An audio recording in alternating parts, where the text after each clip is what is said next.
ओम स्थापकाय च धर्मस्य सर्वधर्मस्वरूपिणे अवतार वरिष्ठाय रामकृष्णाय ते नमः। ঈশ্বর চিন্তা ও অনাসক্তি অর্জন। এ প্রসঙ্গে ঠাকুরের ভাষায় বলা যায়, তাঁর পাদপদ্মে যত ভক্তি হবে ততই বিষয় বাসনা কমে যাবে, ততই দেহের সুখের দিকে নজর কমবে, পরস্ত্রীকে মাতৃবৎ বোধ হবে, নিজের স্ত্রীকে ধর্মের সহায় বন্ধু বোধ হবে, পশুভাব চলে যাবে, দেবভাব আসবে, সংসারে একেবারে অনাসক্ত হয়ে যাবে।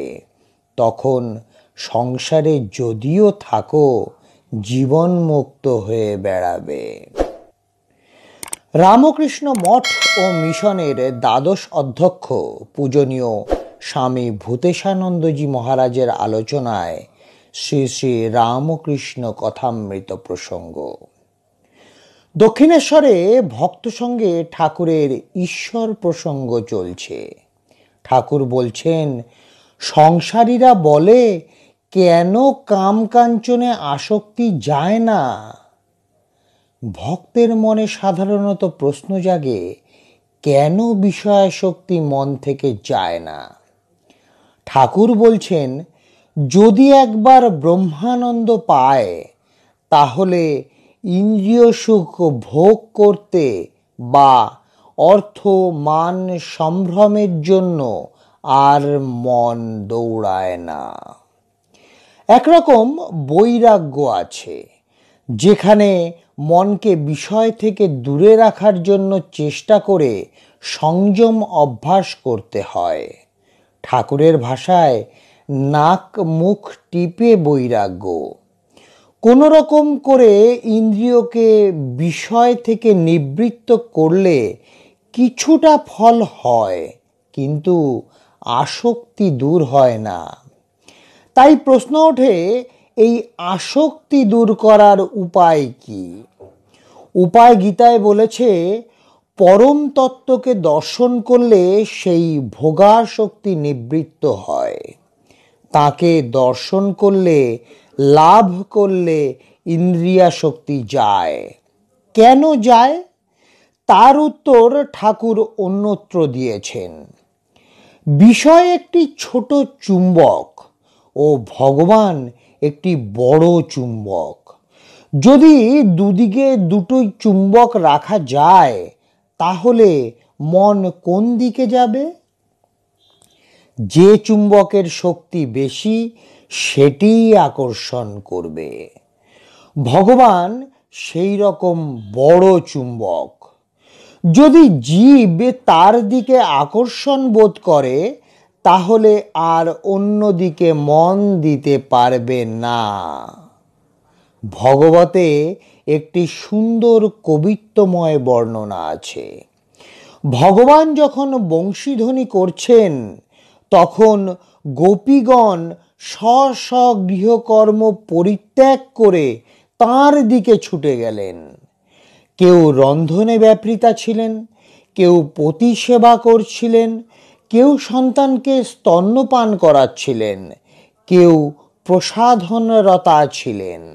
এমনকি নানা গৃহকর্মে নিযুক্ত থাকাকালে বংশীধ্বনি শুনেই সকলে তাঁর দুর্নিবার আকর্ষণে ছুটলেন। গৃহকর্ম পরিজনদের প্রতি কর্তব্য ভগবানের আকর্ষণের কাছে অতি তুচ্ছ। সে আকর্ষণকে প্রতিরোধ করতে পারে এমন কোনো প্রবলতর আকর্ষণ নেই। ঠাকুরের অনুপম ভাষায়, বাদুলে পোকা যদি একবার আলো দেখে তাহলে আর অন্ধকারে যায় না। এই প্রসঙ্গে ঠাকুর রাবণের কথা বলছেন। রাবণ সীতার মন হরণ করার জন্য নানা রূপ ধারণ করছেন। কেউ বললে, তুমি মায়াবী, একবার রাম রূপ ধরে সীতার কাছে যাও না কেন? সীতা সব ভুলে যাবেন। তখন রাবণ উত্তরে বলছেন, তুচ্ছং ব্রহ্মপদং পরবধূ সঙ্গ কুতঃ। যখন রামরূপ চিন্তা করি তখন ব্রহ্মপদ তুচ্ছ হয়ে যায়, তা পরবধূ সঙ্গের আকাঙ্ক্ষা আর কি করে থাকবে? যত ভগবানের চিন্তা হবে ততই সংসারে ভোগের আসক্তি কমবে। যত পূর্ব দিকে অগ্রসর হওয়া যায় ততই পশ্চিম দিক দূরে সরে যায়। তখন বিষয় আপনা থেকেই নিবৃত্ত হবে। বিষয়ের আর মনকে আকর্ষণ করার সাধ্য থাকবে না। ঠাকুরের ভাষায় সব আলুনি হয়ে যায়। আরেকটি দৃষ্টান্ত তার, মিছরির পানা পেলে চিটে গুড়ের দিকে মন যায় না। ভগবান লাভের পরও যদি কেউ সংসারে থাকে তো জীবনমুক্ত হয়ে বেড়াবে। গীতায় বলছে, সর্বথা বর্তমানহপি সযোগী মই বর্ততে। সেই যোগী যেখানেই থাকুক সর্বদা ভগবানেই থাকবে। চৈতন্যদেবের ভক্তেরা অনাসক্ত হয়ে সংসারে ছিলেন। ঠাকুরের ভাষায় বলা যায়, তাঁর পাদপদ্মে যত ভক্তি হবে ততই বিষয় বাসনা কমে যাবে, ততই দেহের সুখের দিকে নজর কমবে, পরস্ত্রীকে মাতৃবৎ বোধ হবে, নিজের স্ত্রীকে ধর্মের সহায় বন্ধু বোধ হবে, পশুভাব চলে যাবে, দেবভাব আসবে, সংসারে একেবারে অনাসক্ত হয়ে যাবে।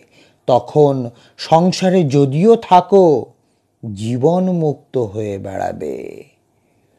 জয় ঠাকুর রামকৃষ্ণ পরমহংসদেব, জয় ঠাকুর রামকৃষ্ণ পরমহংসদেব, জয় ঠাকুর রামকৃষ্ণ পরমহংসদেব। আজকের পাঠের তথ্যসূত্র শ্রী শ্রী রামকৃষ্ণ কথামৃত প্রসঙ্গ, স্বামী ভূতেশানন্দ মহারাজ। জয় ঠাকুর রামকৃষ্ণ পরমহংসদেব।